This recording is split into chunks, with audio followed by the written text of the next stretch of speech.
Praise the lord. ప్రభునందు ప్రియ దేవుని బిడ్డలారా, ఈ యొక్క ఉదయకాల సమయమందు వాక్య ధ్యానముతో ప్రార్థనతో ఈ దినాన్ని ప్రారంభించారా? ఆ రీతిగా ప్రారంభించిన మనకు ఈ యొక్క దిన దీవెనలు ఖచ్చితంగా పొందుకుంటాం ప్రియులారా. మరి మన కొరకై ఈరోజు దేవుని వాగ్దానాన్ని వీక్షిస్తున్న మీ అందరినీ దేవుడు దీవించలాగున, మీ యొక్క అవసరతలు తీర్చేలాగున నిత్యము ప్రార్థన చేస్తూ ఉన్నాం.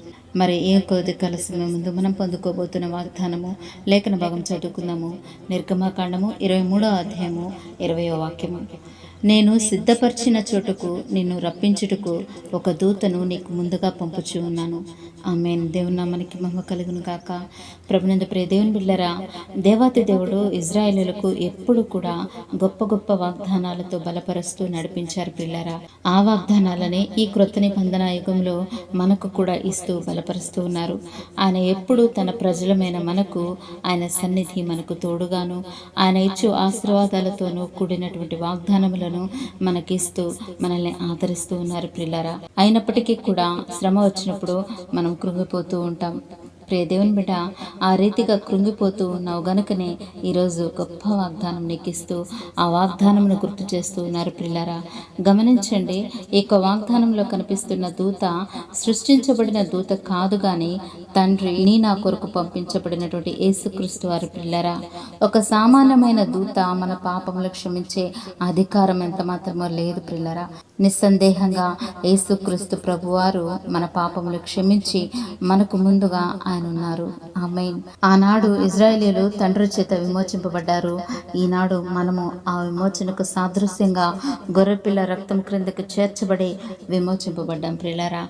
ఎర్ర సముద్రమును దాటడం అంటే బాప్తిజంకు సాదృశ్యంగా ఉంది ప్రియులారా. ప్రభునందు ప్రియ సహోదరి సహోదరుడా, ఇజ్రాయేలీయులని అరణ్యంలో విడిచిపెట్టుటకు దేవాతి దేవుడు వారిని ఐగుప్తు బానిసత్వంలో నుండి ఎంత మాత్రం కూడా తీసుకురాలేదు ప్రియులారా. వారిని పాలు తేనెలు ప్రవహించే దేశానికి తీసుకెళ్లాలనుకున్నారు. కానీ ఇజ్రాయేలీయులు మాత్రము ఎన్నో మార్లు తండ్రిని విడిచిపెట్టారు. ఆ రీతిగా నేటి దినాలలో కూడా మన కొరకు ఆ ప్రభు రక్తం చిందించింది మన శ్రమలలో కన్నీటిల్లో అర్ధాంతరంగా మనల్ని విడిచిపెట్టడానికే కాదు ప్రియులారా. కానీ ఇజ్రాయేలు ప్రభువును విడిచిపెట్టినట్టు మనం కూడా దేవుని విడిచిపెట్టేస్తూ ఉన్నాం. ఆయన మాత్రమే ఎన్నడూ విడువని ఎడబాయని దేవునిగా ఉండి నిన్ను స్థిరపరచుటకు, నిన్ను సిద్ధపరచుటకు నీకు ముందుగా నడుస్తానని వాగ్దానం చేస్తూ ఉన్నారు ప్రియులారా. హల్లెలూయా. ప్రభు మనకిచ్చిన వాగ్దానాలన్నిటి కొరకు కట్టుబడి ఉంటారు ప్రియులారా. చూడండి, షడ్రక్ మేషక్ అబేద్నెగో అన్న ముగ్గురికి 7 రెట్టింపు గల అగ్నిగుండంలో నెబుకద్నెజరు ద్వారా పడద్రోయబడినప్పుడు వారికి ఏ హాని కలగనివ్వకుండా అక్కడికి దిగి వచ్చిన దేవుని కుమారుడు ఈరోజు నీవు కూడా అనుభవిస్తూ ఉన్న అలాంటి శ్రమలను తట్టుకోలేని పరిస్థితుల్లో మీ మధ్యకు మిమ్మల్ని కాపాడుటకు మీకు ముందుగా దేవుని కుమారుడు దిగి వచ్చి ఉన్నాడు. అయితే అంతం వరకు మనము నమ్మకంగా జీవిస్తూ ఆ ప్రభు ఇచ్చిన ఆజ్ఞానుసారంగా జీవించుటకు ప్రయత్నించి ప్రిల్లరా.